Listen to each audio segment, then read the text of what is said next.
ပြဆုံးဖြစ်သွားပါဘုရား2552ခုနှစ်ကောဇာတက္ကရာ1380ပြည့်နှစ်ဥဒုဟိမန္တာဆောင်းတွင်ကာလပြန်သူလပြည့်ကျော်12ရက်2009ခုနှစ်တလပိုင်းဇန်နဝါရီလ22ရက်ဇာတာပရိနိညတွင်မန္တလေးတိုင်းမန္တလေးမြို့ချမ်းအေးသာဆန်မြို့နယ်ဟိမာဇလရပ်ကွက်86လမ်း26လမ်း29လမ်းကြားမြို့ကျက်တရေဆောင်ဆူတောင်းပြည့်စီရီတော်မြတ်ကြီးဆူတောင်းပြည့်ဘုရားရဲ့အရှိဘက်မုတ်၌ဆင်ရင်ကျင့်ပအပ်သောဓမ္မသဘင်ခဏိညဓမ္မသဘင်ဓမ္မဒါနမတ္တိအလူရှင်အနေနဲ့ကိုချိုတူမတ်ပုံပုံတမ်းမောင်သက်စောနိုင်တမိမတ်မိမိခိုင်စောသိမ့်ပြီးရိုးရရက်ကန်းတဲ့မိသားစုတို့ကသ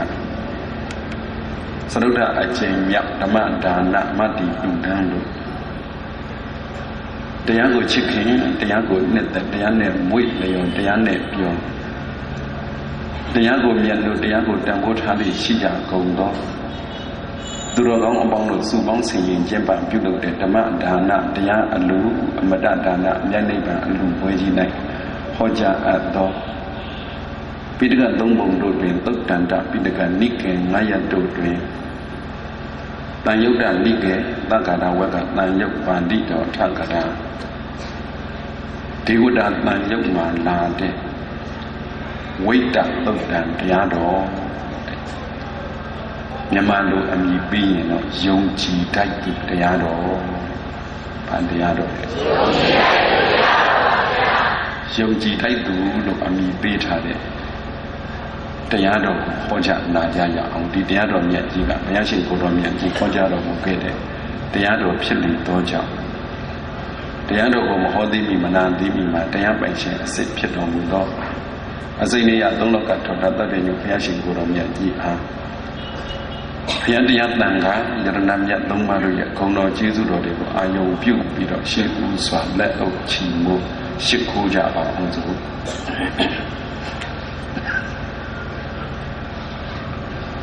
တိမန္တလေစရံတံခနခတ္တပရိဝါရိတံ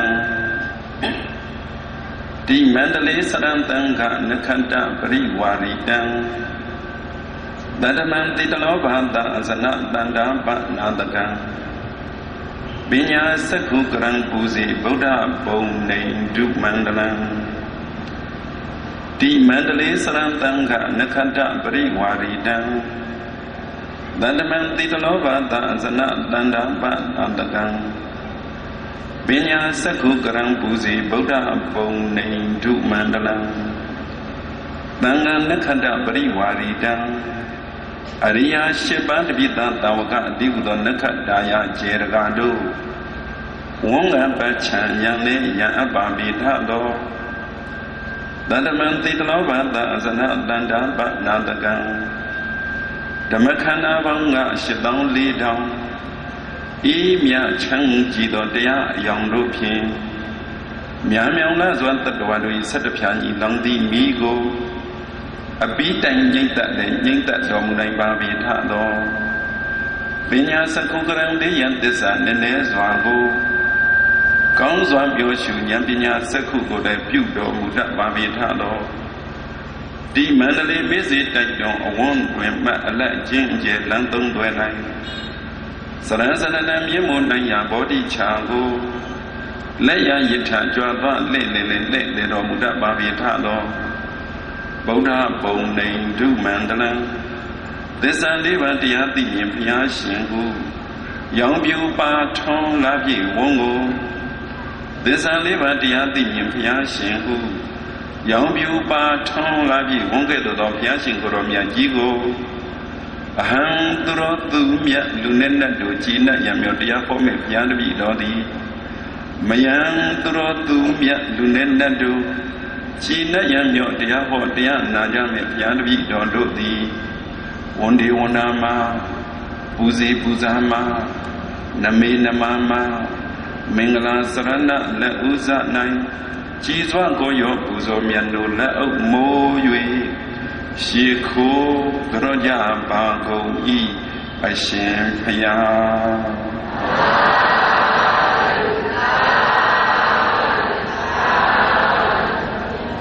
Imina Buddha Panamina Idu Piashin and Shikuya Young Pito Panama Sirana Young. Me my own day on greeting on me and your dear home piano video. No, I'm my own day on greeting on me and your dear home dear Naja me piano video do. The young Mingala twin partner than young man upon on young on Mingaladi. And to what do Miji Leka Manuela. Sasa Madui Amami Piabazi Dadi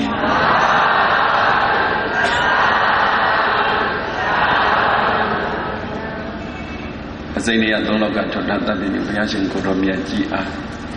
Piadia Danga, Yadanamia Domaru Yakuno, Jesu Dobigo, Ayum Pula Uchimo Shikodo Bi. Maybe the Lula Danga Adida Batanali, Dansu Pew, Adida Pew, Vido Deado, Hoja, Najazo Sodo. Young G. Daidu and the other.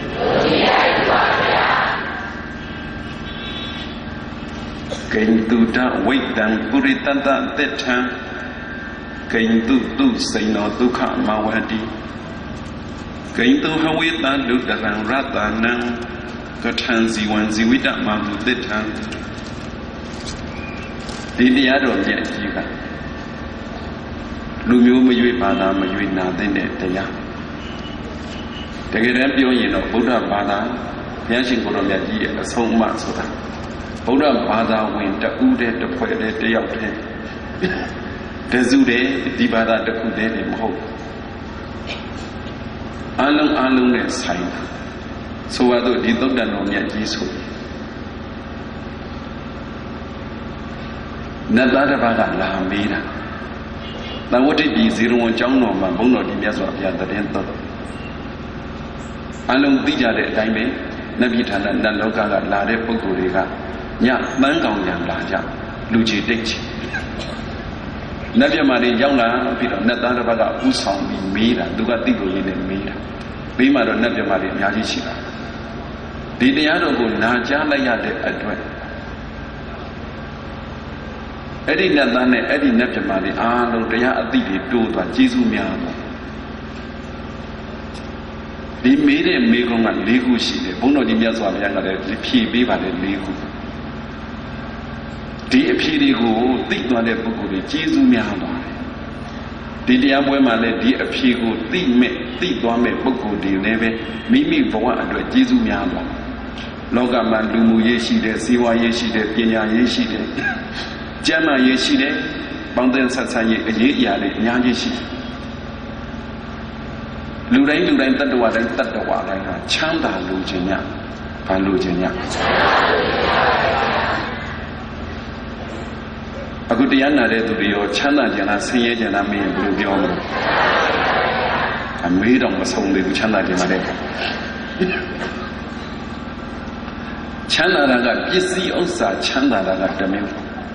Lujama ye gone to Chana Raga, Damil. May I you?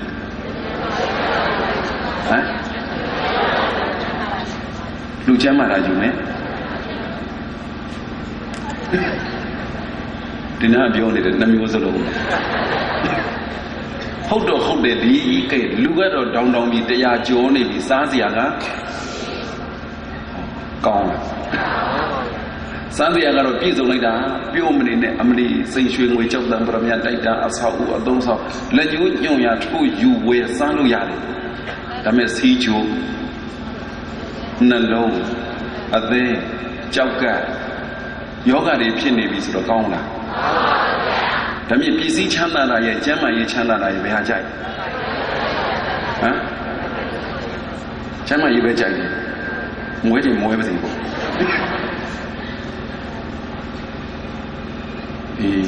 Eda They have got Jamale Moede. They have got Chanda, Jama Yimagong, Kalulu Mupichi. The young woman pitching. ကျန်လေကျမ်းပါတယ်အောင်မယ်သူများစားလိုက်မှကျန်လေကျန်လေကျမ်းပါတယ်ချမ်းလေချမ်းသာတယ်ဟုတ်ပြီလူကလည်းတောင်းတောင်းပြီးချမ်းသာကျမ်းမာလိုက်တာပြောနေတယ်ပစ္စည်းဥစ္စာတွေကလည်းချမ်းသာလိုက်တာပြောမနေနဲ့ဒါပေမဲ့မျက်ရည်နဲ့မျက်ခွက်သားလည်းပြောမရသမီးလည်းပြောမရယောက်ျားလည်းဟောရှိလားအဲ့လိုတွေပါလေရှိစိတ်ညစ်နေရတယ်စိတ်ညစ်နေရတယ်ဟုတ်လားလူကတော့ကျမ်းမာပါသည်ပစ္စည်းကတော့ချမ်းသာပါသည်စိတ်ကတော့ညစ်နေရတယ်ကြိုက်လားမကြိုက်လည်းဖြစ်နေတာပဲမဟုတ်လားအဲ့ဒီသုံးမျိုးရွေးဆိုပဲဟာရွေးမလို့ဟမ်စိတ်ချမ်းသာရင်ပြီးရောသုံးမျိုးလုံးရရင်မကောင်းဘူးလားသုံးမျိုးလုံးမကြိုက်ဘူးလားမလိုချင်ဘူးလားမရချင်ဘူးလားရစေဒီကိုဒါပဲပြောတတ်တယ်ရတာမရတာသူတို့ပိုင်းဟောတချို့ပုဂ္ဂိုလ်တွေကြတော့ပစ္စည်းလဲချမ်းသာသည်ကျမ်းမာရေးကလည်းကောင်းသည်စိတ်ညစ်စရာကလည်းတစ်စက်ကမှမရှိဒါပေမဲ့ပေါ်တော်ကြောင်တောင်းညံမရှိဘူးသူများပြောတိုင်းခေါင်းညိတ်နာဖြစ်ချင်လားညံမရှိဘူးဟိုလူကပြောလိုက်ညာလိုက်ပန်သွားလိုက်ဒီလူကပြောလိုက်ညာလိုက်ပန်သွားလိုက်အမရိပစ္စည်းလေးရှိတယ်ချမ်းတယ်ချမ်းသာတယ်ကျမ်းလည်းကျမ်းမာတယ်စိတ်ကလည်းချမ်းသာတယ်ဒါမဲ့ဒီသူ့ကိုညာစားနေကြတဲ့လူတွေရှိတယ်မြောက်ပြီးတော့ညာစားတဲ့လူတွေမရှိဘူးလားရှိတယ်အမေကိုမြောက်ပြီးညာစားဘယ်ဟုတ်မှတော့ဟုတ်လို့ပြောတာပြောပါစေဉာဏ်ရှိလားရှိပါဘူးဗျာကဲလူလဲကျမ်းပါတယ်ပစ္စည်းလဲချမ်းသာတယ်စိတ်လဲကြည်ပါတယ်ဒါပေမဲ့ပေါ်တော့ကြောက်တော့ကြိုက်တာတပုံကြီးရှိတယ်ဟုတ်လားဘေးကလူကမြောက်တာကြိုက်တာကိုနာကလူကမြောက်တာကြိုက်တာအောင်မွေးခုမှမကြိုက်ပါဘူးတဲ့သူတို့ပဲမြောက်ပင်းကိုကြည်နဲ့တို့လေခဏပြောခဏအရှင်ပြတရားဟောကောင်းတယ်ကြွတော့မလာနဲ့လို့ငါလာမြောက်နေတယ်မြောက်ရင်မြောက်မှန်းသိရတယ်သိလာတယ်လူတွေမသိကြည့်တဖြည်းဖြည်းချင်းနဲ့ကြည့်ပစ္စည်းလဲချမ်းသာတယ်လူလဲကျမ်းမာတယ်စိတ်လဲချမ်းသာတယ်ဉာဏ်ကလည်းကောင်းတယ်မရှိဘူးလားရှိတာဒါပေမဲ့တယောက်မှကိုယ်ဘေးမှာဝေယဝဆလုံးမဲ့လူမရှိကြိုက်လားမကောင်းတာဆိုတခုမှမကြိုက်ဘူးဘာကြီးပဲကြိုက်တာတော်ဆက်ဟောတယ်သူတို့ကကောင်းတာကြီးပဲပြောနေတာဗန္ဒီဘုန်းတော်နေဝန်ထုံးလင်းတောက်ပတ်တော်မူသောမြတ်စွာဘုရားတပည့်တော်သိလို့ရင်းနဲ့မေးလျှောက်ချင်ပါသည်ဘုရားတတ္တဝါတိုင်းချမ်းသာခြင်းညပါသည်ဘုရားချမ်းသာတွေကလည်းအမျိုးစုံရှိသည်ပစ္စည်းဥစ္စာချမ်းသာခြင်းပါတယ်ဘုရားလူလည်းကျမ်းမာရေးချမ်းသာခြင်းပါတယ်ဘုရားစိတ်လည်းပဲမညစ်မညူမနောက်ဘဲနဲ့ချမ်းသာခြင်းပါတယ်ဘုရားအသိဉာဏ်လည်းပဲမနှဲပါပဲနဲ့ချမ်းသာခြင်းပါတယ်ဘုရားချွေရန်ပရိသတ်တွေလည်းမနှဲပါပဲနဲ့ပြည့်စုံချမ်းသာခြင်းပါတယ်ဘုရားကို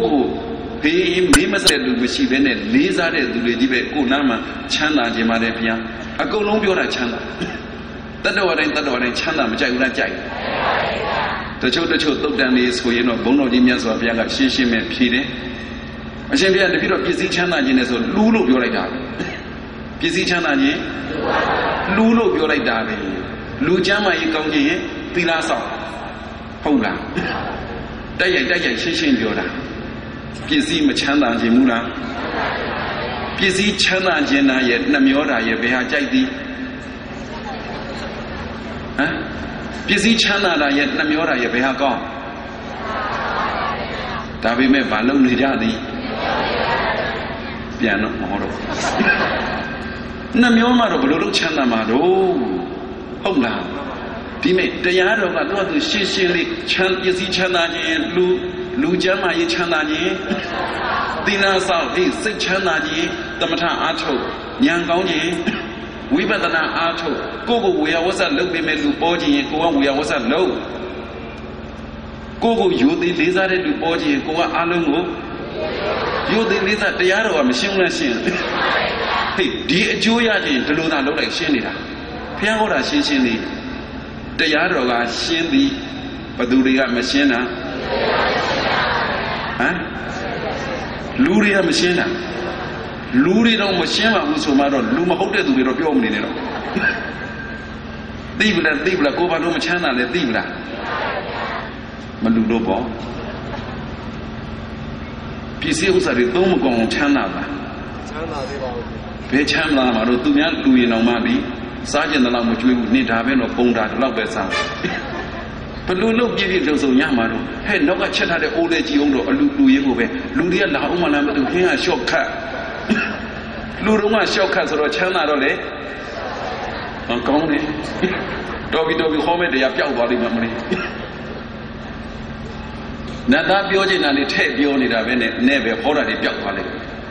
当然呀，去那当然把个养那比较大的话的钱那个再加把的偏，那再加把的偏，钱那比较几万多的，后面不呀，对，每个雷股没的，给都当为当不的单单得钱，给都谁呢都看蛮完的，给都还为当都当然让当呢，个钱几万几万的嘛不得钱。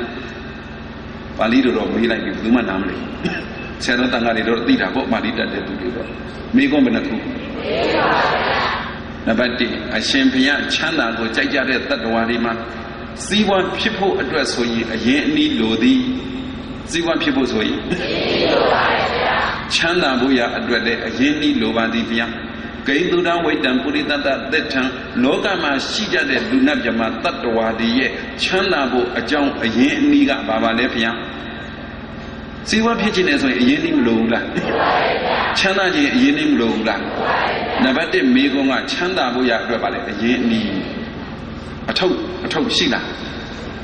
啊臭，啊眼里臭都没臭，都说没臭都没臭没不是，对，都面路没臭。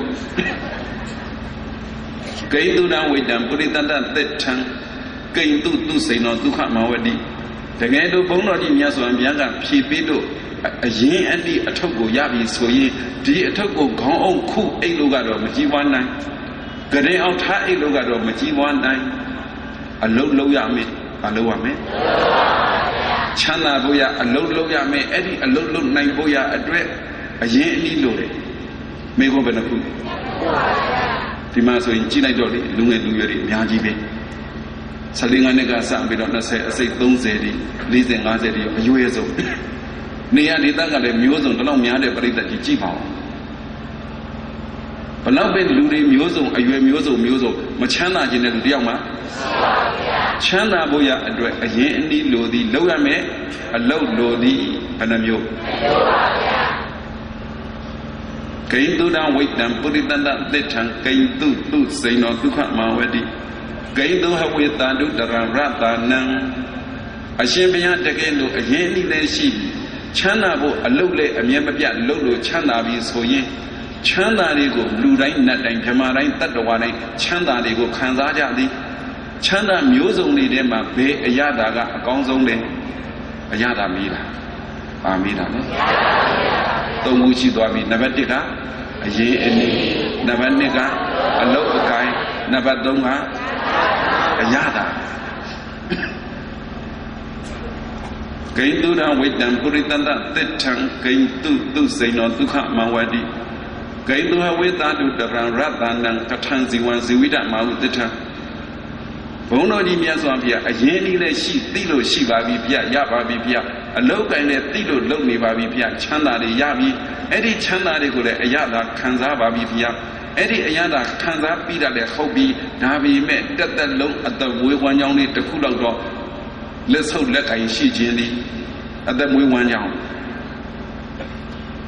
အရင်အနည်းအလုတ်အကိုင်းအရသာအသက်မွေးဝမ်းဘာပဲပြောအလုံးလုံးနေတဲ့သူတွေကများသောအားဖြင့်လူတွေအခုတကဘာလုံးနဲ့ဆက်ပြီးတော့မဖြစ်နေဘူးလားဖြစ်နေလားအစင်ပြေတဲ့သူနဲ့မပြေတဲ့သူဘယ်သူများဟမ်မပြေတဲ့သူကများတယ်တချို့အလုံးတွေပါတွေပြောင်းမယ်စိတ်မကူးလားစိတ်ကူးလားကိုယ်အလုံးအစင်မပြေဒီပြင်အလုံးကိုပြောင်းမှပို့ဆိုး တေချာပေါ့မပြောင်းမနဲ့တက်တက်လုံးလက်ကင်ထားပြီးတော့ကျမ်းမမချမ်းချမ်းသာသာပြည့်ပြည့်စုံစုံနဲ့စိတ်မပင်မလူမပင်မမဲ့နဲ့နေရအောင်လို့အဲ့ဒါအသက်မွေးဝမ်းကြောင်းမေးတာ၄မျိုးဒါလူတိုင်းမှတ်မိစေချင်ပါတယ်နံပါတ်1ကအရေးအလောကရအသက်မွေးဝမ်းကြောင်းဘယ်နှမျိုးလာမမေးနဲ့တချို့ကအဲ့တရားနာရင်သူတို့ကဘလို့နှလုံးသွင်းလာတယ်လို့ရှင်းပြတယ်အဲ့ဒီနတ်သားတဲ့စီးပွားချက်အောင်မှလာတယ်အလုပ်တွေပါလေလုံအောင်မှမို့လို့သူကမေးတာလားစီးပွားရေးအတွက်လည်းဒီ၄မျိုးကလိုသည်လူမှုရေးအတွက်လည်းဒီ၄မျိုးကလိုသည်ပညာရေးအတွက်လည်းဒီ၄မျိုးကလိုသည်အိုးကုံပြောလိုက်မယ်နိဗ္ဗာန်ချမ်းသာရဖို့အတွက်လည်းဒီ၄မျိုးကလိုသည်ချမ်းသာဖြစ်ကြောင်းနေကြီးတယ်အဲ့လိုပြောလဲသူတို့နားမလည်ဘူးလေတချို့ကချင်းပြနတ်သားကဘာလို့မတို့စိန်နဲ့နေရတာပဲမဟုတ်လားဟဲ့နတ်က2မျိုးရှိတယ်နတ်ကဘာလဲ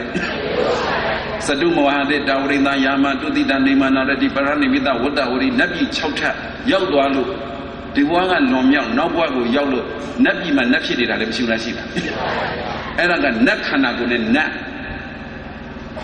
နောက်တစ်ခုကလူခန္ဓာကိုယ်နဲ့နတ်ဘယ်နှမျိုးနတ်2မျိုးတစ်မျိုးကနောက်တစ်မျိုးကဟေးနတ်ခန္ဓာကိုယ်နဲ့နတ်ဖြစ်ချင်လားလူခန္ဓာကိုယ်နဲ့နတ်ဖြစ်ချင်လားဟဲ့နတ်ခန္ဓာကိုယ်နဲ့ဆိုသိပြီးမှရမှာဟမ်နတ်ရဲ့လူနတ်ရဲ့ဘယ်နှမျိုးလူခန္ဓာကိုယ်နဲ့နတ်တွေ့ဘူးလားမတွေ့ဘူးလားမလေးမျိုးသူမျိုးသားနေသူနေသားတွေကိုကတော်တော်ဘုဒ္ဓရှိနေပြီအောင်မယ်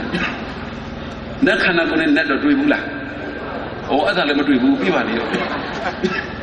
မဒါမြဲဘာများတွေ့ဘူးတော့ကနတ်တကောင်းမှမတွေ့ဘူးနဲ့နတ်ခန္ဓာကိုယ်နဲ့နတ်အမရိပရိကြီးတသုတ်လောက်17သုတ်ခဏတသုတ်လောက်နေတိုင်းကြွေနတ်လာတယ်ဟုတ်လားဒီပါအဲ့ဒါနောက်ကြမှာနှစ်ဖြတ်ဥခန္ဒီကကျမပေါ်တော့မယ်အဲ့ဒီအကြောင်းဘုလိုက်ဖို့ပြောတာမဟုတ်ဘူးနတ်ရဲ့နတ်ကတော့ပကြီးကားတွေဘာတွေမတွေ့ဘူးမှာပေါ့အေးတော့ဗာသိပကြီးကားတွေလူနတ်မတွေ့ဘူးလားမှတ်တာလူနတ်ဆိုတာနတ်တဲ့လူနတ်ဆိုတာတို့ကရှင်းပြက်ပဲဟောတတ်တယ်မင်းညာညီတော်မောင်ဟောသွားတယ်ညီတော်မောင်အရှင်သာနာတိကဟောတယ်မဟုတ်လားတချို့ကမေးတယ်မန်းလေးကတော့သိနေပါပြီတချို့နေလေဆိုလေရှင်ဘုရားတို့နှစ်ပါးကားတွေနာမည်တူတယ်တဲ့နာမည်လေးလည်းခက်စင်လေးတဲ့ညီတော်နောင်တော်ဆိုအေးဟုတ်တယ်အရင်လာတယ်လာမေးတယ်တို့ကြည့်ဖို့ဒီမျက်ခွက်ကြီးနဲ့ဟိုမျက်နှာနဲ့တူလားခါဟိုကမျက်နှာဒါပါလေမျက်ခွက်တယ်ငါကြတော့ကောင်းတယ်ခွက်နေတာကိုအေး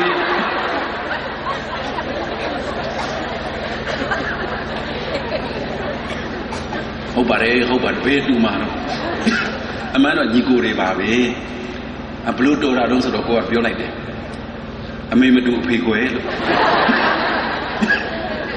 မ်အမေလဲအဖေလဲအဲ့ဒါတော့တပုံစီဖြစ်နေတာပေါ့တခုတော့ရှိတယ်ဂျူပြောထားရအောင်မယ်ညီတော်မောင်နဲ့တို့နဲ့ကသူ့မျက်နှာနုလေးနဲ့တို့မျက်နှာကြက်ညံ့ကြီးနဲ့လည်းမတူ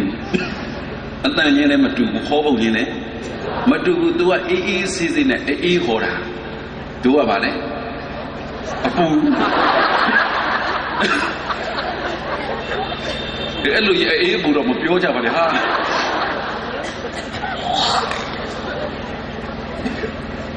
ရန်ကုန်တရားပွဲတစ်ဖွဲ့ညီတော်နောင်တော်ဟောပြီးတော့အဲ့ဒီကမကြီးတယောက်ပြောတာမှလေကြောင်းလာတာအရှင်ဘုရားတို့ညီတော်နောင်တော်နှစ်ပါးလုံးတပည့်တော်တရားနာပြီးတော့မှသိတော့တာကွာတာတပည့်တော်သိတာကဲဘာကွာတာလို့ပြောပါဟေးအရှင်ဘုရားညီတော်မောင်ကြတော့လေတဲ့တရားဟောတာလားစမ်းရည်လေးစီးသလိုပဲတဲ့သူပြောတာကိုနားထောင်နေတာပေါ့လေငါကြဘယ်လိုလဲလို့မေးရပဲကောင်းမှာ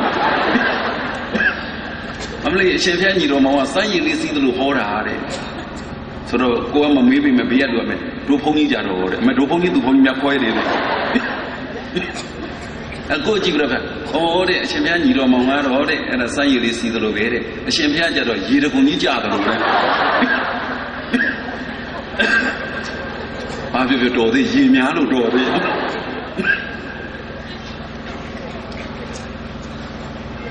Nabi thana, naloka go yang ni deh, nadi lebe, lubi thana, luloka donga, lu nadi pibido, nabi go doa jara.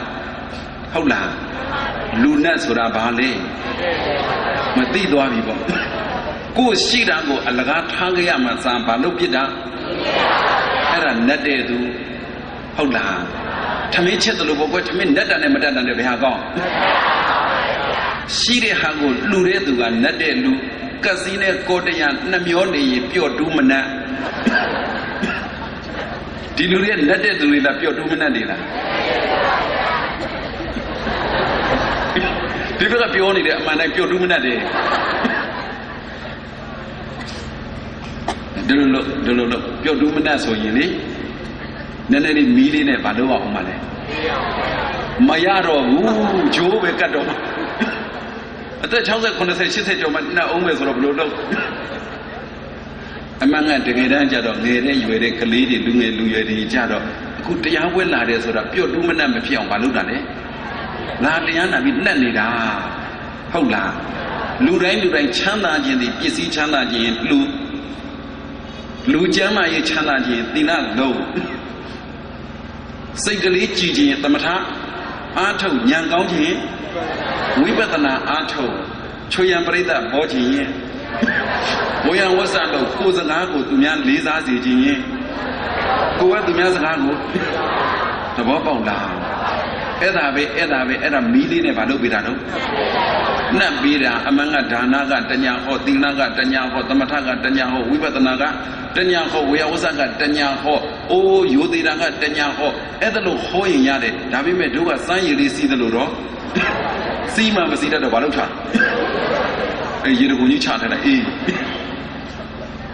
Mana ni pun ni orang tuan ni tak pandai muda mias wampian. Tapi orang yang canda jemade, canda buaya ada ini lobade, lokai lobade, ayada kanzabra cibade. Now song tetap nong amiran ni bayang di kaya ang, atau mui yang ni lekai tabu lobade.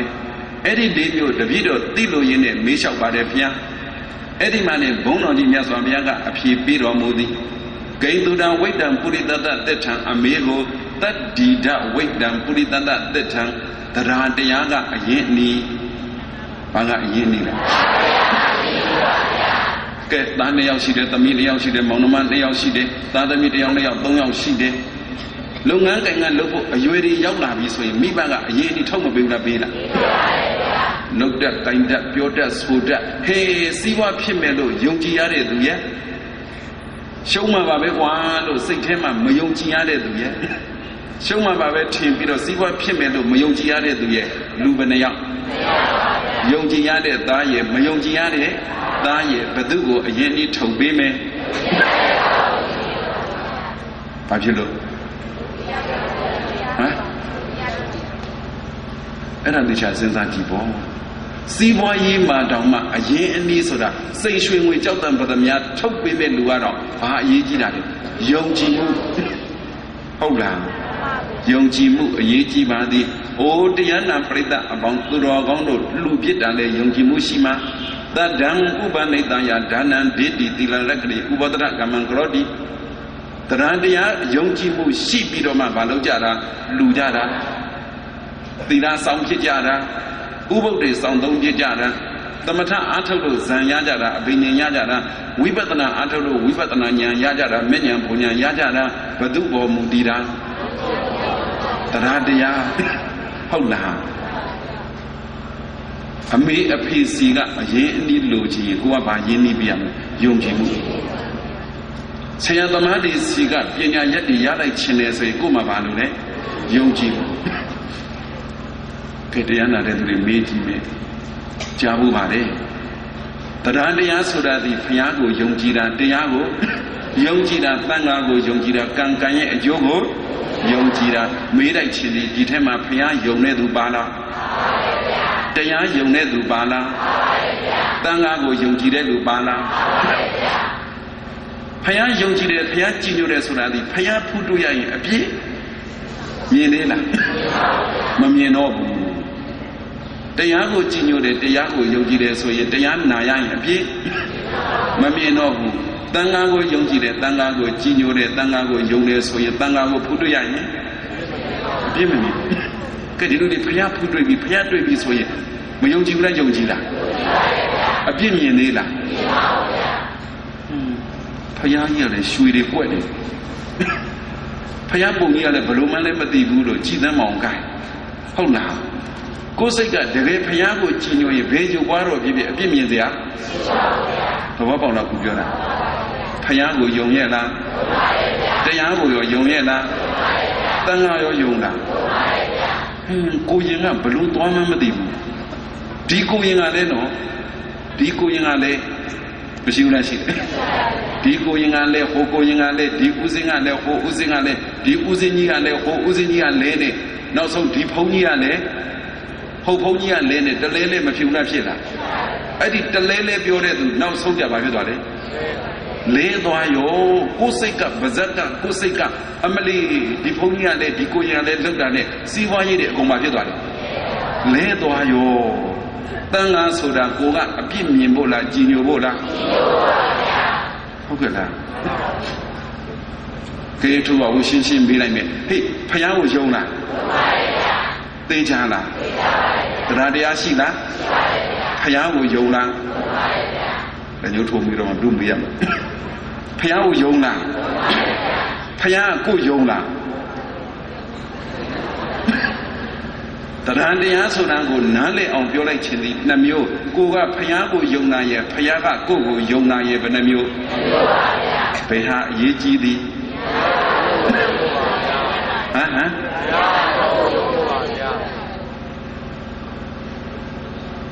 အမေဖေကိုယုံလားအမေဖေကကိုယုံအောင်နေနိုင်မလားတော်ပြီတိတ်ကိုကဖယားကိုယုံကြည်တယ်လို့ပါဇက်နဲ့ပြောယုံမရဖယားရှင်ကိုတော်မြတ်ကြီးကကိုယ့်ကိုယုံကြည်ဖို့အရေးကြီးသည်အနာတပိန်တထေးကြီးဖယားမယုံဘူးလားဝိသကအကြောင်းမှဖယားမယုံဘူးလားရှင်းလားသူပြောတာရှင်းလားကျင့်ရမှာပြောတာ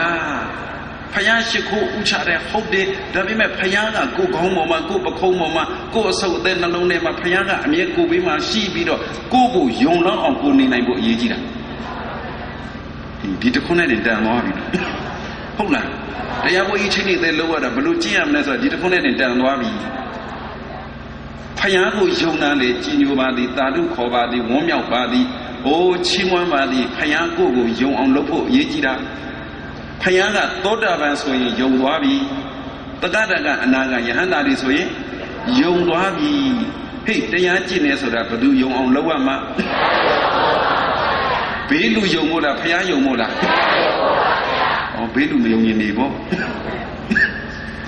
တဘောပေါက်လားခုပြောတာတဘောပေါက်လားတို့ကတရားဆိုတာကိုအဲ့ဒီတိုင်အတိတ်ပဲဖွင့်လိုက်ချင်တာပုထုဇဉ်ရဲ့တရားကဖယားကိုယုံတာအရိယာရဲ့တရားကဖယားကိုယုံကြည်တာနဲ့မကဖယားကကိုယ့်ကိုယုံမှဒီလူတွေဖယားယုံလားဟာမယုံပါဘူးတော့သွားပါပြီစိတ်ကူးလေးတွေကြီးဖယားကိုခေါင်းပေါ်မှာအမြဲလိုက်တယ်ဟုတ်လားဟဲဒီကလေးမလေးကြည်စမ်းဒီကလေးလေးကြည်စမ်းဒီကလေးမလေးကြည်စမ်းတနေ့ကုန်တော့အကုသိုလ်တစ်ခါမှကို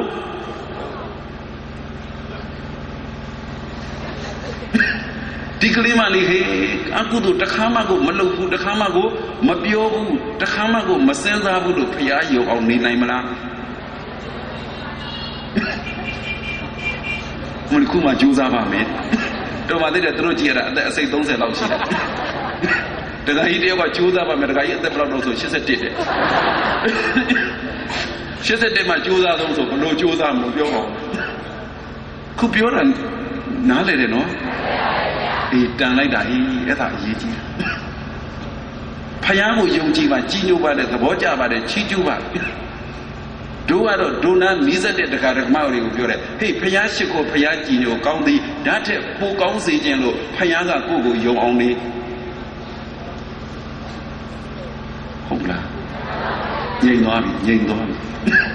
ဒီထဲမှာဖရာယုံတဲ့သူဘယ်နှယောက်ပါဟမ်အေးပါအဲ့လိုပြောတာကိုဖရာသိမယုံဘူးမသိတို့တော့သိမယုံကြည်ဘူးအော်တရားနဲ့ပတ်သက်ပြီးတော့ဘုရားရှင်ကိုတော်မြတ်ကြီးကကိုတပည့်တန်ဃာတွေကိုတခါတကမှအိမ်တော်မှာအိမ်တိုင်းမသွားနဲ့ပြောတာအိမ်တိုင်းမသွားနဲ့ပြောတာဟောအိမ်သွားတော့မယ်ဆိုရင်ပင်းတဲ့သူအိမ်သွားမပင်းရင်ဟုတ်လားပင်းတဲ့သူနဲ့မပင်းတဲ့သူဘယ်သူကတရားရှိတာပင်းတဲ့အိမ်နဲ့မပင်းတဲ့အိမ်ဘယ်အိမ်သွားမလဲပင်းတဲ့အိမ်သွားတယ်မပင်းတဲ့အိမ်မသွားနဲ့ဒီပင့်မြန်ပြီးပင့်တဲ့သူကတော့နှစ်ယောက်လုံးပင့်ပါသည်ဒါပေမဲ့အိမ်ရောက်ရင်လက်အုပ်လေးချီခလီဥကြိုဆိုတာလေးရှိရင်အဲ့ဒီအိမ်သွားမကြိုဆိုဘယူမဆိုင်ရင်မသွားနဲ့တရားတရားခေါ်တာဟုတ်လား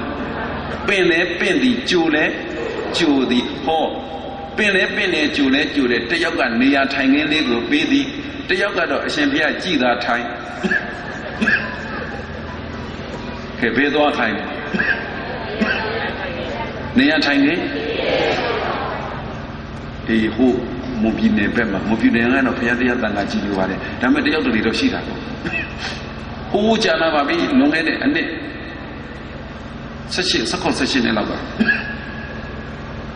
အဲ့ဒါလေးကပ္ပိယနဲ့ဟိုနဲ့အဲ့လိုတွားကြရင်နဲ့တောင်စိုးနာကြောင့်မလန့်မကမ်းသူ့အိမ်အတင်းပင့်လုံးလို့တွားတာလာလို့ကပ္ပိယလို့အဲ့ဒီအိမ်ဝင်လိုက်အောင်လို့ဒီကောင်ကြီးခဏခဏပင့်နေတာလို့ဟောအိမ်ရောက်တော့ဒကမာကြီးတယောက်တည်းကိုကဝင်သွားတယ်တက်သွားတယ်ကပ္ပိယနောက်ကကိုကရှိကဒုတ်နဲ့မလားသူစက်ကလေးစက်နေနေတာရက်လိုက်ပြီးတော့အရှင်ဘုရားအဲ့ဒါကြီးတာထိုင်တော့ဘုရားတဲ့တပည့်တော်ဆက်လက်တစ်ဖက်တက်လိုက်အောင်လေအင်ကြီးဆက်ချုပ်တယ်ကဲတွေ့ကြည့် तू ကပင့်ထားလို့သွားတယ်ခကြီးလဲမကြိုးဘူးနေရလဲဟာသွားပြီငါဘုရားဟောထားတာကိုဘယ်ယူမဆိုင်ဘူးငါပြန်ဆင်းမယ်ဆိုပြန်တော့လည်းမကောင်းဘူး10နာရီထိုးနေပြီ10နာရီ10မိနစ်လောက်ရှိပြီအဲ့ဒါလည်းသူ့ဆောင်နေရတာဘောက်ကပ်ပြရလဲအောင်နာထိုင်ကိုကထိုင်နေရတယ်ထိုင်ပြီးတော့အော်ဘုရားရှင်ကိုတော်မြတ်ကြီးဒါကြောင့်ဆုံးမလေဟောခဲ့တာပြီပင့်တဲ့အိမ်သွားမပင့်ရင်မသွားနဲ့ပင့်ရင်တော့မှခရီးကြိုဆိုတဲ့စီသွားမကြိုဆိုရင်ကြိုဆိုရင်တော့မှနေရာပေးတဲ့စီသွားနေရာမပေးရင်ငါကတော့လာမိပြီပေါ့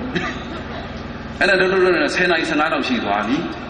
ရှိတော့မှတို့ဆိုဆက်ရက်တယ်ကိုကအသာလေးနေတော့ဆက်ရက်တော့လက်မျက်လုံးလေးလေးကြဟောအရှင်ပြပြီးပြီဖျက်ဆိုတော့ချက်ချင်းမနာသေးဘူးဘာလို့လဲအင်ကြီးကခောက်နေရသေးခောက်ပေါ်နေပေါ့ခိုင်းပြီးတော့မှအင်ကြီးတွေခောက်နေပြီးတော့ဟောအရှင်ပြတပည့်တော်လည်းအားနာတာတဲ့ဖုန်းကြီးငုတ်ထုတ်ထားပြီးမှပြောအဲ့ဒါဘာလို့လဲအောင်ပြီးတော့မရှိခိုးဘူးတတိမေလိုပဲလားပေါ့စားတာပဲလားသူများအတင်းပြောတာမဟုတ်ဘူးနော်အဲ့ဒါအိမ်ထဲဝင်သွားမိဖို့ထဲဝင်သွားတယ်ဟောအေးပေါ့ဟောခဏနေတော့ထွက်လာတယ်10နာရီနဲ့20ကျော်လောက်ဖြစ်သွားဘာလေးလာတော့ဆိုတော့ရေနွေးချမ်းခရားလေးလင်ပန်းလေးနဲ့ရေနွေးချမ်းခရားလေးရဲ့လက်ဖက်ပကံကနှစ်ခုလက်ဖက်တော့ပကံကနှလုံးမောက်ရက်ကလေးလာရှင်ပြတဲ့ရေနွေးတဲ့အကမောင်ဆိုတော့အက10နာရီဝဲဆိုပါချင်းဟုတ်တယ်အဲ့ဒီကျမှတတိတော့မကြောက်ရသေးဘူးဗျာဆိုအဲ့ကျမှကြောက်တာကိုဗီဒီယိုပြသလိုပြန်ပြန်တို့ကအမှတ်သေးကြီးတယ်နော်မှတ်ထားတာနော်တို့အိမ်နေမပင့်နဲ့အချိုးမကြရင်တရားတဲ့ထဲဟောပါအချိုးကြရင်လည်းဟောပါပြီးရင်ကြွမပြီးရင်မကြွနဲ့ကြိုရင်ကြွမကြိုရင်မကြွနဲ့နေရာပေးရင်ကြွနေရာမပေးရင်မကြွနဲ့ဟေးနေရာပေးပြီးပြန်တော့ရှိခိုးဥချနေရာပေးပြီးပြန်လို့ရှိရင်ရှိတာလေးကိုလူတဲ့အိမ်ကြွမလူရင်လူကျင်လို့ပြောတာမဟုတ်တော့ဘုရားဟောတာပြောတာခဏနေမိဖို့တဲ့ဝင်သွားပြီဘာတွေလုံနေလဲမသိဟော10နာရီခွဲပြီဘာချိန်ဆွမ်းစားချိန်ရောက်မှဘာရောက်လာဆိုလက်ဖက်တော့ပကံအဲ့ဒီကလေးကိုကပ္ပိယနဲ့ဘုံကြီးနဲ့ညှိတော်မညှိအောင်မျက်လုံးချင်းဆုံသွားတယ်ဆွမ်းချိန်လက်ဖက်တော့ဆုံကလေးကဘာလို့တော့မှလဲဆုံးဖုံးပြရဖို့မလွယ်တော့ဘူးဟောအရှင်မြတ်တဲ့လက်ဖက်တော့လေးဖုံးပေးပါဦးဘုရားဆိုတော့ကဲဆွမ်းချိန်ကြောင်းကိုကူးအောင်ပြန်ရင်တော့မနေ့တုံးဆိုင်ရမဖုံးမဲ့ထပြန်သွားရင်လည်းဖုံးကြီးကစိတ်ဆိုးတတ်တယ်ဖြစ်မယ်ဖုံးမြန်ရင်လည်းပဲလက်ဖက်သားဖုံးနေဆုံးကကဲအဲ့လိုဆိုဘလို့အောင်မဖုံးမဲ့ထပြန်မလားလက်ဖက်နဲ့ပဲပြီးလိုက်ရမလားဟမ်ကဲဘလို့လုပ်ရင်ကောင်းမလဲသူတို့မသိဘူးတော့ဆရာတော်တန်ဃာတော်တွေဖုံးကြီးတွေဒုက္ခသူတို့မသိဘူး ဟောရေလွှဲချမ်းလေးငဲ့လိုက်တယ်တစ်ခွက်တောက်လိုက်တယ်ပြီးကြမှာလက်ဖက်လေးနဲ့ဆုံးစားမယ်ဟေးငါသွားเสียရှိသေးလို့ဟာအရှင်လေးကဘယ်သွားမလို့တော့တပည့်တော်ဆုံးကပ်မလို့တကယ်အဲ့ဒီကြမှာဆယ်နာရီခွဲနေပြီလေချက်တော့မချက်ရသေးတော့ဘူးမဟုတ်ငါသွားเสียရှိလို့ဘုန်းကြီးဆိုတာညာမရဘယ်သွားမှာကိုเจ้าကိုပြန်မှာပေါ့ပင်လဲပင်မှကြိုလဲကြိုမှနေရလဲပေးမှဟုတ်လားလူလဲလူမှလူတာတော့မှကောင်းတာရှိတာရဲ့မကောင်းတာရှိတာရဲ့မကောင်းတာလူတဲ့သူစီမသွားနဲ့မကောင်းတာလူတဲ့စီဘာလူတဲ့စီမှသွားမှာဒါမြင့်ဒီလူတွေအိမ်နေတိုင်းဆရာတော်တန်ဃာတော်တွေကြွလာအိမ်ထဲဝင်လာသွားပြီမယုံတော့အိမ်ထဲဝင်တော့ဘာလူတော့အဲ့ဒါပဲအနာတပိတထေးကြီးတို့ဝိသက္ခကျောင်းမကြီးတို့ကနေတိုင်းအလူရှိအာယုံဆုံးဆိုအာယုံဆုံးမွန်းလန့်ဆိုမွန်းလန့်နေဆုံးဆိုနေဆုံးညနေအဖျော်ရည်ဆိုရင်အဖျော်ရည်အိုးအိမ်မှာအဲ့လိုလူနေတာသောတာပန်ပုဂ္ဂိုလ်ကြီးတွေမလူပဲမနေနိုင်တဲ့အဆင့်ရောက်သွားပြီ။အိုးသူတော်ကောင်းတို့ဖယားကိုကြည်ညိုပါဖယားကိုယုံကြည်ပါပို့ပြီးတော့ကောင်းတာကဖယားယုံအောင်နေပါရှင်းလားခုပြောတာရှင်းလားအခုဘလို့ကြင့်နေကြတာဖယားရှိခိုးကြည်ညိုရုံနဲ့ပြီးမလားမပြီးတော့မလုပ်ကြဘူးဖယားကိုယုံအောင်ဟောမန္တလေးမြို့မှာကုမ္ပဏီကြီးတွေမရှိဘူးလားတချို့သားတွေသမီးတွေကြောင်းပြီးတော့အလုပ်သွားမလျှောက်ဘူးလားဒီကုမ္ပဏီကကိုယ့်ကိုအလုပ်သေးချပေါက်ခံမှာသိသွားပြီအလုပ်သေးချပေါက်ခံမှာတော့သိသွားပြီကုမ္ပဏီကိုကိုကယုံပြီအလုပ်သွားလျှောက်ပြီးလျှောက်တဲ့လူတိုင်းရလားဘသူကိုပဲပေးမှာကုမ္ပဏီကယုံတဲ့သူကိုပဲသဘောပေါက်လားခုပြောတာအရင်နည်းကအရင်နည်းတဲ့မှာပဲအရင်နည်းကအကောင်းဆုံးယုံကြည်မှုကဟေ့ချမ်းသာခြင်းယုံကြည်မှုရှိပါစေကိုလည်းယုံကြည်ရမယ်သူများကိုလည်းယုံကြည်ရမယ်သူများရဲ့ယုံကြည်မှုကိုလည်းခံယူနိုင်ရမယ်မိသားစုချမ်းသာအောင်ကြည်စမ်းပါမိဘကသားသမီးကိုယုံနိုင်လောက်အောင်ဒီသားသမီးတွေကနေစမ်းပါဟုတ်လားတကယ်ကျင့်ရမယ်တရားနော်သားသမီးတွေကဘယ်သူယုံအောင်နေရမှာနေနိုင်လားဟမ်မနေနိုင်ဘူးဟောသားသမီးကိုမိဘကမယုံတော့မိဘကိုလည်းသားသမီးကဟောကောင်းတယ်အိမ်ထဲမှာဘာလို့မိသားစုတွေချစ်ခင်ချမ်းသာသာမရှိတာလဲဆိုရင်ယုံကြည်မှုပြောင်းနေလို့ဘာပြောင်းနေတာလဲတော့ပေါက်လာအရေးကြီးတာခင်မွန်းယောက်ျားနဲ့ဇနီးမယားဘာမရှိရင်ပြဿနာတက်ပြီဟုတ်လားခင်မွန်းယောက်ျားနဲ့ဇနီးမယားဘာမရှိရင်ပြဿနာတက်တာယုံကြည်မှုရှိလို့ကတော့ဘာမှပြဿနာတက်စရာအခုတရားနာတဲ့သူတွေကပြဿနာတက်ချင်တာဟောတခါကြီးတွေပါလားတရားနာတဲ့တဲ့ပါလားမဟုတ်လေတချို့အမျိုးသမီးကြီးပဲလာတာရှိတယ်မဟုတ်လားအိမ်ပြန်ရောက်ရင်ပြောဟိုကတကားဖွင့်ပြီးအမလီတို့နဲ့ကျုပ်နဲ့ပြဿနာတက်စရာအကြောင်းမရှိတော့ဘူးဟဲ့ဘာဖြစ်လို့လဲအမလီဖုန်းကြီးခေါ်လိုက်ပြီးကျုပ်သိသွားပြီခရီးအစားပြီးကျုပ်လေးတော့ကိုတော်ပါလို့ယုံနိုင်လားဟမ်ကဲကိုဘေးကကိုအိမ်ကလူကိုယုံလားဟာမယုံပါဘူးလေအဲ့ဒါပဲမိသားစုတွေအဆင်မပြေတာဘာမရှိကြလဲခင်မွန်းယောက်ျားနဲ့ဇနီးမယားယုံကြည်မှုအရေးကြီးသည်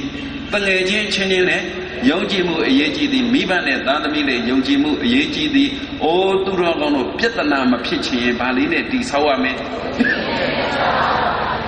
ဘာနဲ့တည်ဆောက်ရမလဲဟုတ်လားဟိုစတုန်းကတော့လေဟိုဟာတုန်းဟိုတုန်းကတော့ယုံကြည်မှုနဲ့တည်ဆောက်ခဲ့တာမဟုတ်လားတနေ့နဲ့အိမ်တော်လဲကြာပြီးတော့ဘာဖြစ်တော့မယုံကြည်တော့ဘူးလေတိုင်းပေါ်ပေါ်တန်တန်မလုံးနဲ့နိဗ္ဗာန်ရောက်ကြောင်းတဲ့တရားတရားအရေးကြီးတယ်နိဗ္ဗာန်ချမ်းသာရဖို့ကလည်းတရားတရားအရေးကြီးတယ်မိသားစုချမ်းသာဖို့ကလည်းတယောက်နဲ့တယောက်ဘာအရေးကြီးတာဒီအဲ့ဒါကြောင့်မို့ဒီပြောတော့ပြောမယ်ကိုအကြောင်းပြောရင်ရေးတော့မကြည့်ကြနဲ့နော်တို့တရားစခန်းစောတော့ကပဲ TV ပြနေတာတွေ့တယ်ရုပ်မြင်သံဟို projector ကပြနေတာတွေ့တယ်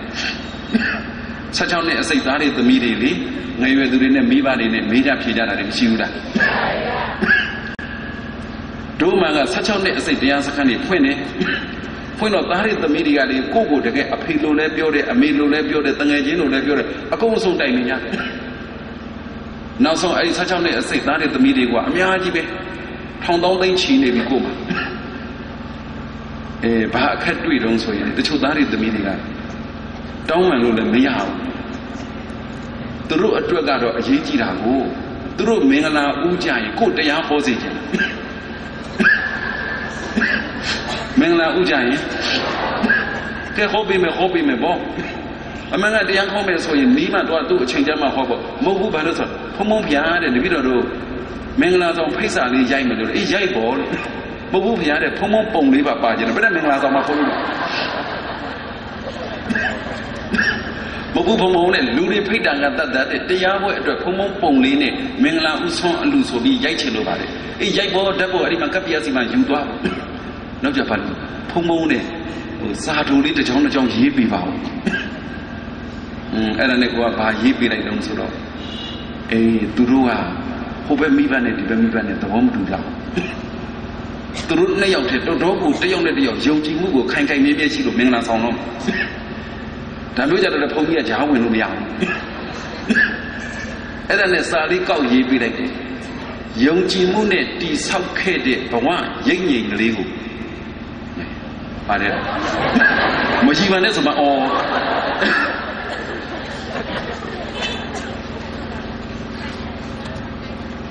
ယုံကြည်မှုနဲ့တိဆောက်ခဲ့တဲ့ဘဝရိပ်ငြိမ်တော့ရိပ်မြုံမဟုတ်ဘူးနော်ရိပ်မြုံဆိုသားသမီးမရတော့ပဲနေမယ်စကလုံးကအရေးကြီးတာယုံကြည်မှုနဲ့တိဆောက်ခဲ့ရတဲ့ဘဝရိပ်ငြိမ်ကလေးကိုဘယ်လောကဓာတ်မုံတိုင်းကြောင့်မှအပြုအလဲအမေတို့တော့သိတယ်မခံနိုင်ပါဘူးအမေတို့ရေးတာတော့နောက်ကြသူတို့ကအရင်ရေးတာမဟုတ်ဘယ်လောကဓာတ်မုံတိုင်းကြောင့်မှအပြုအလဲမခံနိုင်ပါဘူးတဲ့ဘာလေးရေးကြည့်တာယုံကြည်မှုလေးအရေးကြီးတာတတိတံဝိတ္တံပုရိသတ္တသက်ထံဓမ္မောသူစိန်တော်ဒုက္ခမောတိလောကမှာချမ်းသာဖို့ရအတွက်အကောင်းဆုံးအရင်ဤကပါလေယုံကြည်မှုလေးလက်ကင်ထားရမှာတယောက်နဲ့တယောက်မယုံကြည်ရင်ပြဿနာတက်ပြီဟုတ်လားမိသားစုအချင်းချင်းမယုံကြည်ရင်ပြဿနာတက်ပြီရက်ွက်ထဲကအချင်းချင်းမယုံကြည်ရင်ပြဿနာတက်ပြီဟုတ်တယ်မလားဒီမျိုးကအချင်းချင်း